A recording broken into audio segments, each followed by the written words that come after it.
Press the bell icon on the YouTube app to never miss a video from News Laundry.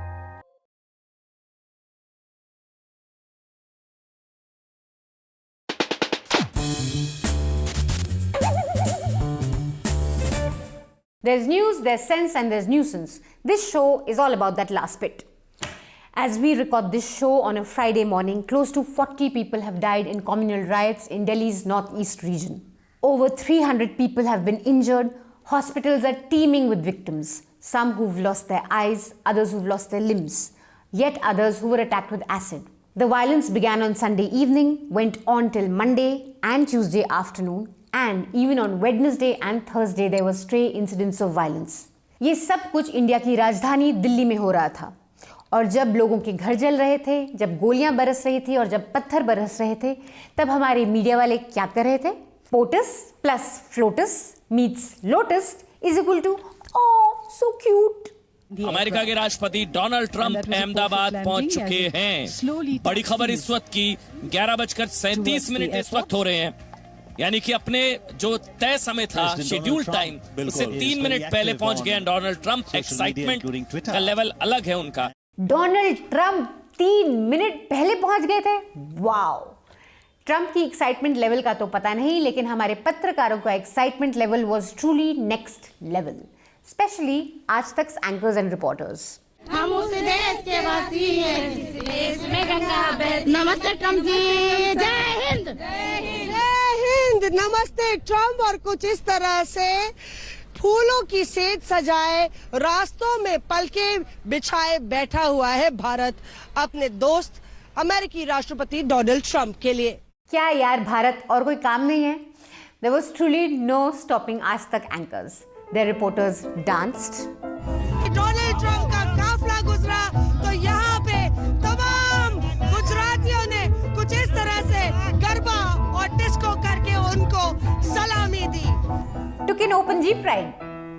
Open jeep से आपको दिखाने की कोशिश कर रहे हैं कि किस तरह का रूट होने वाला है डोनाल्ड ट्रंप जब यहाँ पर अपने रोड शो के लिए आएंगे। Took an open truck ride with idlis.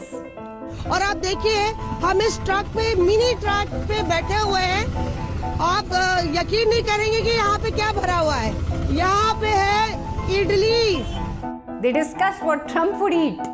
अपनी भारत यात्रा के दौरान अमेरिका के राष्ट्रपति डोनाल्ड ट्रंप 56 भोग के साथ साथ पांडे जी के पान का भी स्वाद लेंगे, लुत्फ लेंगे। They discussed what Trump would eat on. Delhi में ट्रंप को रात्रि भोज दिया जाएगा, जहां उन्हें सोने के बर्तनों में खाना परोसा जाएगा। ये बर्तन जयपुर में तैयार किए गए हैं। आज तक guys even discussed what Trump would not be able to eat. अमेरिकी राष्ट्रपति डोनाल्ड ट्रंप यूं तो खाने पीने के बहुत शौकीन हैं और खाने पीने की चीजों के मामले में आगरा का कोई मुकाबला नहीं है, लेकिन सुरक्षा वजहों से ट्रंप आगरा के जायके का लुत्फ नहीं उठा पाएंगे। खास तौर पर यहाँ की बेडमी पूड़ी का मजा नहीं ले पाएंगे। What an idea, Manisha.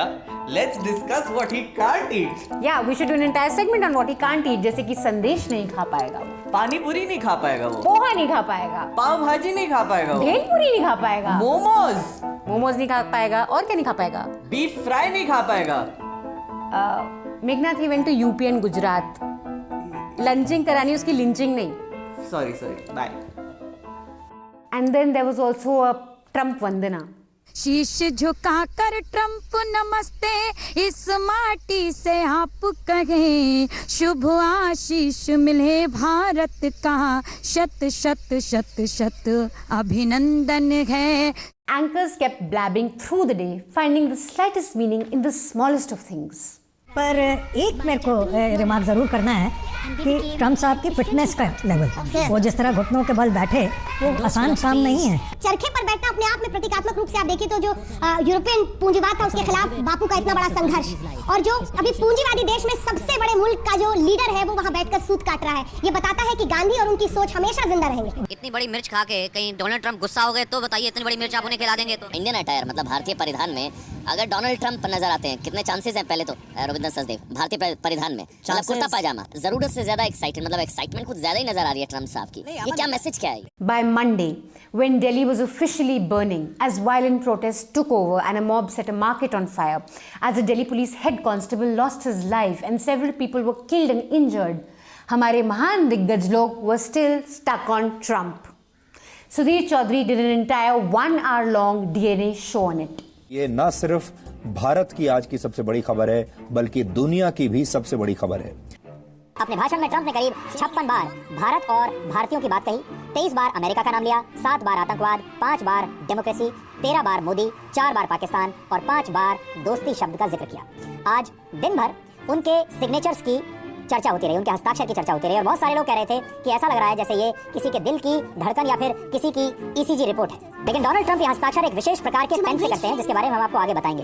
Bharatiya Samaj में ये परंपरा है कि उनके साथ हमारे रिश्ते प्रगाढ़ होते हैं और उन्हें हम किसी आयोजन में सपरिवार यानी परिवार के साथ बुलाते हैं, जिनसे हम बहुत करीबी होते हैं। उन सबको हम जब न्योता देते हैं तो यही कहते हैं कि सब परिवार आइएगा, पूरे परिवार को लाइएगा, बच्चों को लाइएगा। आज जब ये पूरा परिवार भारत आया तो ऐसा ही लग रहा था जैसे शायद प्रधानमंत्री मोदी ने इन्हें सपरिवार निमंत्रण भेजा होगा कि पूरे परिवार को साथ में लाइए। इसके बाद राष्ट्रपति ट्रंप का काफिला ताजमहल पहुंचा और वहां उन्होंने अपने परिवार के साथ करीब 1 घंटा बिताया। इस दौरान डोनाल्ड ट्रंप की बेटी इवांका ट्रंप ने ताजमहल की बहुत सारी तस्वीरें ली और अपने पति जेरेड कुश्नर के साथ भी उन्होंने कई तस्वीरें ताजमहल में वहाँ उनके कंपाउंड से खिंचवाई, क्योंकि ताजमहल मोहब्बत की निशानी माना जाता है। यहाँ पर आपको जो ध्यान देने वाली बात है वो ये है कि यहाँ पर आप डोनाल्ड ट्रंप के हस्ताक्षर पर नजर डालिए। उनके हस्ताक्षर कैसे हैं, इसी तरीके से जो वो लिखते हैं तो कितने बड़े बड़े शब्दों में लिखते हैं और उनकी जो हैंडराइटिंग है हर चीज वो बड़े साइज में लिखते हैं। After Sudhir was done suckling at Trump's teats, he ended with a passing reference to the Delhi riots. अब हमने पाकिस्तान को तो किसी तरीके से काबू में हमने कर लिया है, लेकिन जो काम पहले पाकिस्तान और पाकिस्तान से आए आतंकवादी किया करते थे, अब वही काम हमारे ही देश में मौजूद, हमारे ही देश में बैठा हुआ टुकड़े टुकड़े गैंग कर रहा है। और ट्रंप की भारत यात्रा के साथ ही ये गैंग एक बार फिर से सक्रिय हो गया। इस बार आतंकवादियों ने कोई हत्याकांड नहीं किया, इस बार पाकिस्तान ने सीज फायर भी का भी उल्लंघन नहीं किया, क्योंकि वो जानते थे कि हमारे लोग अब दिल्ली में ही बैठे हुए हैं और वो अंदर ही अंदर भारत को आहत करेंगे। और आज ऐसा ही हुआ। अब इस टाइमिंग को देखिए, दिल्ली में आज नागरिकता कानून को लेकर अचानक, आपने देखा होगा 2 दिनों से अचानक हिंसक प्रदर्शन शुरू हो गए। He wasn't alone. Arnab had the same suggestion. Was it a trap to cause violence in Delhi exactly around the 22nd, 23rd of February and then ask Trump about the violence in a press briefing? So, let me get this straight. People just killed each other off because they wanted to insult India in front of Trump? Here's what truly insults India on a daily basis. Indian TV news anchors like Arnab and Sudhir's pathetic attempt at trying to be journalists every night at 9. As in all situations of conflict, it's nearly impossible to tell who threw the first stone, who started it. We do know that it started as a face-off between those protesting against the CAA and those supporting it, and soon escalated to clashes along communal lines. It's also very clear what sparked it. Delhi में आग लगी रहे, ये यही चाहते हैं, इसीलिए इन्होंने रास्ते बंद किए, इसीलिए दंगे जैसा माहौल बना रहे हैं। हमारी तरफ से एक भी पत्थर नहीं चला है। डीसीपी साहब हमारे सामने खड़े हैं। मैं आप सबके बिहाफ पे ये बात कह रहा हूँ, ट्रंप के जाने तक तो हम शांति से जा रहे हैं, लेकिन उसके बाद हम आपकी भी नहीं सुनेंगे अगर रास्ते खाली नहीं हुए तो। ठीक है? And it's clear as daylight whose side the police was on. अच्छी तरह का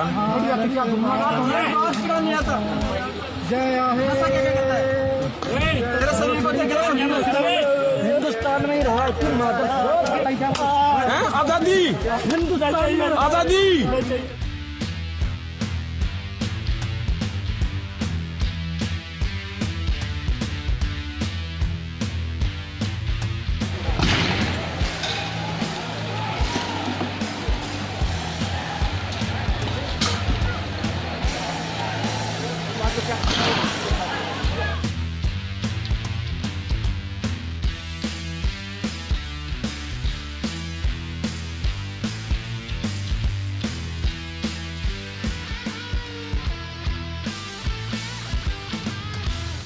Reports after reports tell us that the Delhi police did not do anything to stop the riots. They stood by and watched.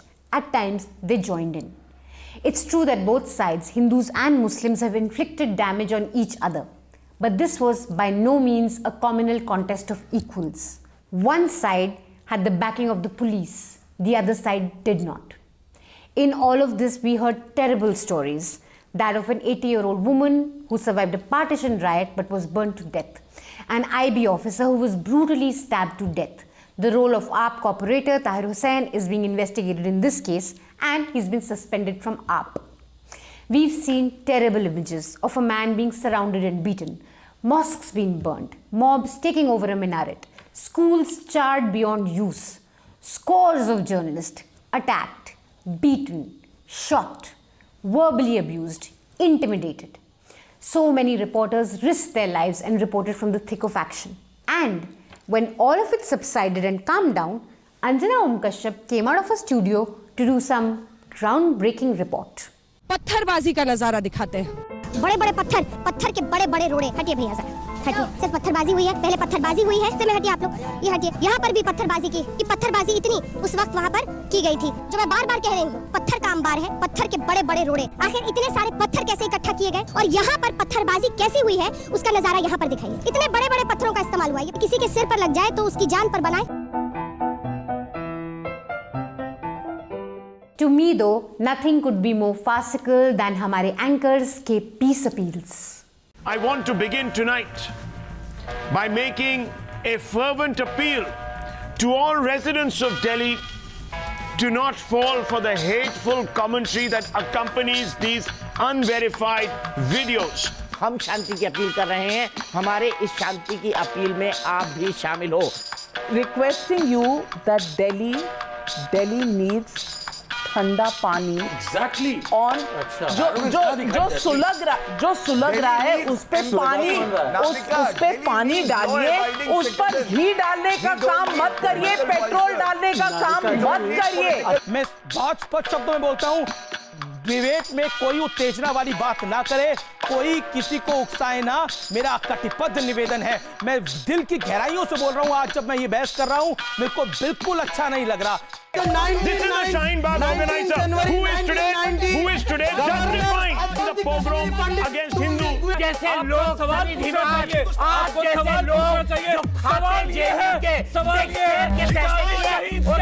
Pakistan के ex-organizer of the Shaheen Bagh Sharjeel has been arrested for Break India rant.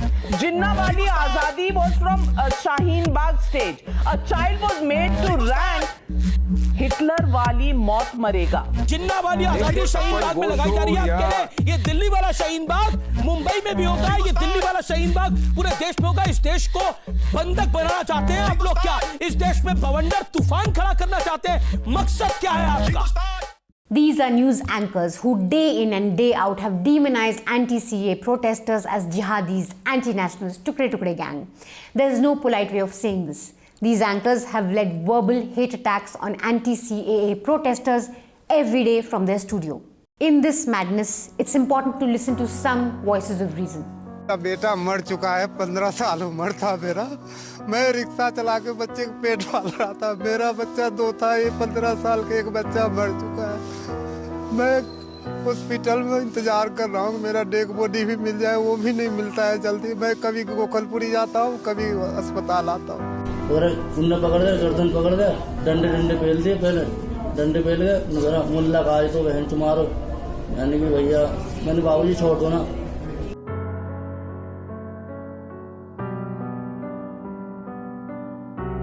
मैं चाहती हूँ चाहे हिंदू हो चाहे मुसलमान सब कुछ सही रहे. बिल्कुल सही बात नहीं कि हिंदू मर रहे हैं तो उनकी तकलीफ नहीं है या मुसलमान, सबकी तकलीफ है. और मेरी बात सुनिए, अच्छा इंसान होना बहुत जरूरी है. पब्लिक आपस में ना मरे. ये कपिल मिश्रा बयान देके चला गया, वारिस पठान ने दे दिया, बताओ लगे और आम जनता मर गई. पता नहीं किसका बेटा मरा, किसका भाई मरा, किसका शौहर मरा. आपकी जो हिंदू दोस्त हैं जी बहुत अच्छे हैं, वो मॉब के सामने खड़े हो जी.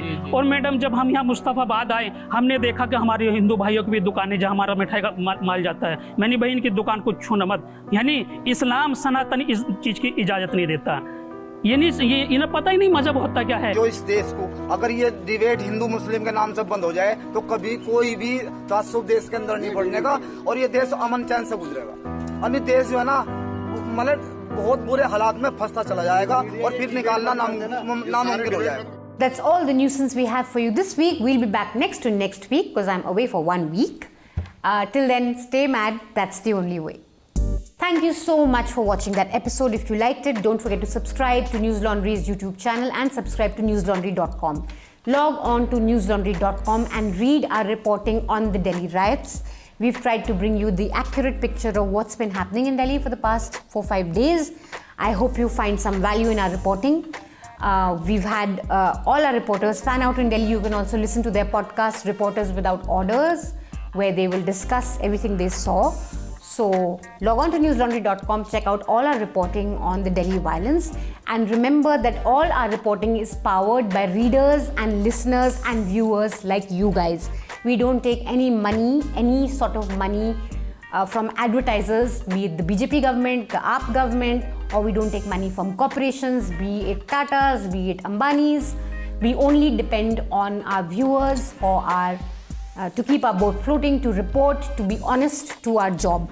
So don't forget to subscribe to newslaundry.com. It's really what keeps us going, and without that, we would have to shut shop.